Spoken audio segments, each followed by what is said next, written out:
Okay so hello students, welcome back to target GPAT. So students, आज की जो video है इसमें हम मेनली बात करने वाले हैं जीपेट 2023 के लिए आंसर की कब रिलीज होगी। ठीक है। सो स्टूडेंट्स, वैसे जनरली होना ये चाहिए कि एग्जाम होने के एक वीक के अंदर एक वीक तक आंसर की रिलीज हो जानी चाहिए। तो जैसा कि आज जो मैं वीडियो शूट कर रहा हूँ, आज है हमारी 27 है और 22 को हमारा जीपेट का एग्जाम हुआ था। तो 5 दिन अभी हो चुके हैं। 2 दिन अगर देखा जाए तो एक वीक में अभी 2 दिन और बाकी है। हो सकता है कि जो जीपेट की आंसर की हो वो एक वीक के अंदर आ जाए, लेकिन अगर हम पिछली साल की अगर देखें, जिस तरीके से पिछले साल अगर हम देखें तो पिछले साल जो हमारी आंसर की आई थी वो आई थी हमारी, जैसे कि 10 अप्रैल 2022 को एग्जाम हुआ था। आंसर की जो रिलीज हुई थी वो 30 अप्रैल को रिलीज हुई थी, मतलब पूरे पूरे 20 दिनों बाद रिलीज हुई थी। स्टूडेंट्स बहुत ज्यादा परेशान हो गए थे।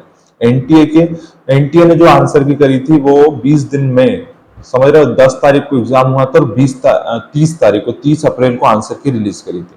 अब इसके बाद अगर रिजल्ट की बात करें तो रिजल्ट भी 20 दिनों बाद ही रिलीज हुआ था। जैसे कि 30 तारीख को, 30 अप्रैल को हमारी आंसर की रिलीज होगी, उसके 20 दिनों बाद, मतलब कि 30 और अप्रैल मई, 20 मई को हमारा रिजल्ट डिक्लेयर हुआ था।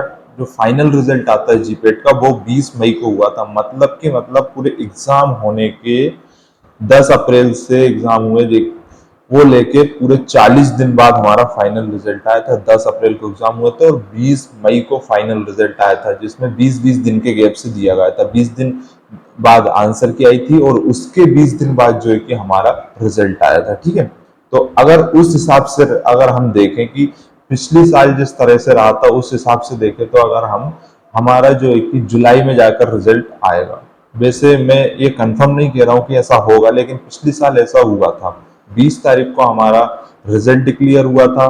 तो ये मैं बिल्कुल 100% कंफर्म बता रहा हूँ। मैंने देखा है अपने चैनल पे, मैंने 20 मई 2022 को मैंने अपने रिजल्ट की वीडियो अपलोड करी थी, जिसमें लिखा था जीपेट 2022 रिजल्ट डिक्लेयर। वो अपलोड है 20 मई को और एग्जाम हुआ था 10 अप्रैल को। उससे पहले 30 अप्रैल को मैंने वीडियो डाली थी इसकी, आंसर की रिलीज की। तो उस हिसाब से अगर हम इस साल का देखें तो जैसे कि 22 अप्रैल मई को जो एग्जाम हुआ उससे 20 दिन और अगर हम जोड़े तो 12 10 12, तो 12 तारीख को हमारी आंसर की आएगी और उसके फिर 20 दिन बाद, मतलब कि 2 जुलाई, 12 जून को आंसर की और 2 जुलाई को हमारा रिजल्ट आने के चांसेस है, अगर पिछले साल के अकॉर्डिंग हुआ इस बार डिले तो। बट मुझे लगता नहीं है कि ऑलरेडी इतना लेट एग्जाम कंडक्ट हुआ है। पिछले बार अप्रैल में हो गया था, इस बार मई में एग्जाम कंडक्ट हुआ, तो इस बार थोड़ी जल्दी आने के, मुझे लगता है एनटीए समझेगी बच्चों की प्रॉब्लम को। टेस्ट कि ऑलरेडी हम एक महीने लेट करा चुके, एक महीने में बहुत ही ज्यादा लेट करने लगे ये लोग। पहले हमारे फरवरी में जीपेट का एग्जाम हो जाता था और मार्च तक तो रिजल्ट सब कंप्लीट हो जाता, अब अप्रैल मई मई में एग्जाम होने लगे हैं। ठीक है। तो जहां तक मुझे उम्मीद है कि एक हफ्ते के अंदर तो आंसर की आएगी नहीं आपकी, आपको कम से कम 10 दिन और मैक्सिमम 15 दिन तो आपको इसके लिए वेट करना पड़ेगा। ठीक है। आंसर की जो आपको maybe first week of June में ही देखने को मिलने वाली है। ठीक है। इससे पहले मुझे जहां तक उम्मीद है एनटी इतनी जल्दी रिलीज नहीं करेगा, और इसके बीच में अगर आ जाती है तो और बहुत अच्छी बात है स्टूडेंट। बाकी 2 शिफ्ट में एग्जाम हुआ है, एक शिफ्ट में इतना टाइम लगता था एनटीओ को उस टाइम पे, तब 2 शिफ्ट की आंसर की और वो सारी चीजों को मुझे लग रहा है मेंटेन करने में ऑब्वियसली ये ज्यादा टाइम लेंगे। ठीक है। तो आप जो है कि अपना पेशेंस रखिए, आंसर की थोड़ी डिले हो सकती है, 1 week, first week of June में मे भी आ सकती है। ठीक है। इससे ज्यादा भी हो सकता है और ऐसा नहीं है कि एक वीक में भी आ सकती है। ठीक है ना। तो कंफर्म कुछ नहीं कह सकते, लेकिन आपको कम से कम 15 दिन तो मान के चलना है। ठीक है। इससे पहले आया तो आपका अच्छी बात है, अदरवाइज 15 दिन तो उसमें लगने वाले हैं। ठीक है स्टूडेंट। तो यही था। काफी ज्यादा स्टूडेंट जो है कि परेशान हो रहे थे। इंस्टाग्राम पर भी मेरे पास बहुत सारे लोगों ने क्वेरी भेजी थी कि सर कट ऑफ क्या जाएगा, आंसर की कब रिलीज होगी।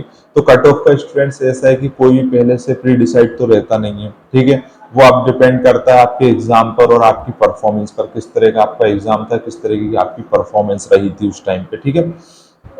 तो जिस तरीके से देखिए दो शिफ्ट में एग्जाम हुआ है, तो मे बी रिजल्ट परसेंटाइल में आए, जिस तरीके की JEE का जो एग्जाम का मेंस का आता है उसमें हर एक शिफ्ट पे अलग अलग कट ऑफ निकलता है परसेंटाइल के बेस पर, उसमें परसेंटाइल दिए जाते हैं कि इतने परसेंटाइल के लोग क्वालिफाइड करेंगे। मार्क्स जनरली जैसे कि नीट वगैरह में भी इस तरीके से परसेंटाइल दिखाया जाता है जो कि शिफ्ट्स में एग्जाम होते हैं। तो उसी तरीके से मे भी इस बार भी हो, क्योंकि मैं कुछ कंफर्म नहीं कह सकता। कुछ स्टूडेंट्स बोल रहे थे कि सर ऐसा नहीं होता, मार्क्स में ही कट ऑफ आएगा, कुछ बोल रहे कि नहीं सर परसेंटाइल में आना चाहिए, क्योंकि दोनों शिफ्ट सेम नहीं थी। किसी को लग रहा है कि फर्स्ट टफ थी, किसी को लग रहा है कि सेकंड टफ थी, फर्स्ट में केमिस्ट्री ज्यादा थी, सेकंड में सुटिक्स ज्यादा थी। तो सब लोगों के अपने अपने कहने हैं। अब वो तो डिपेंड करेगा, जब रिजल्ट डिक्लेयर होगा तो उन्हीं को खुद ही पता चल जाएगा कि कौन सी शिफ्ट जो थी थोड़ी टफ थी, कौन सी इजी थी ना। तो उसके बारे में आप अभी ना सोचे तो ठीक है, अभी तो आंसर के लिए देखिए आप। कट ऑफ का अगर मार्क्स में देखूं तो यहाँ तक 160 प्लस ही लगभग जाएगा जर्नल का, ठीक है। और SC ST OBC की बात करें तो SC ST का वही 120 और OBC का 150 के समथिंग जाएगा, ठीक है ना। इतना कट ऑफ रहेगा। तो वो कुछ स्टूडेंट्स, उम्मीद है आपको काफी ज्यादा इंफॉर्मेटिव लगी होगी ये वीडियो। और जो आपको गूगल पर तरह तरीके के जो नोटिफिकेशन आर्टिकल्स देखने को मिल रहा है जिसमें कि आंसर की रिलीज हो गई है, ये इस वेबसाइट पर मिलेगी, वहां से क्लिक करो, तो वो सब फेक है। आंसर की आपको जो भी आएगी वो आपकी नेशनल टेस्टिंग एजेंसी की वेबसाइट पर ही मिलने वाली है। तो आप वहीं से जाके देखें ना, आप रेगुलरली साइट विजिट करते रहें, आपको सारी इंफॉर्मेशन वहीं से मिलेगी।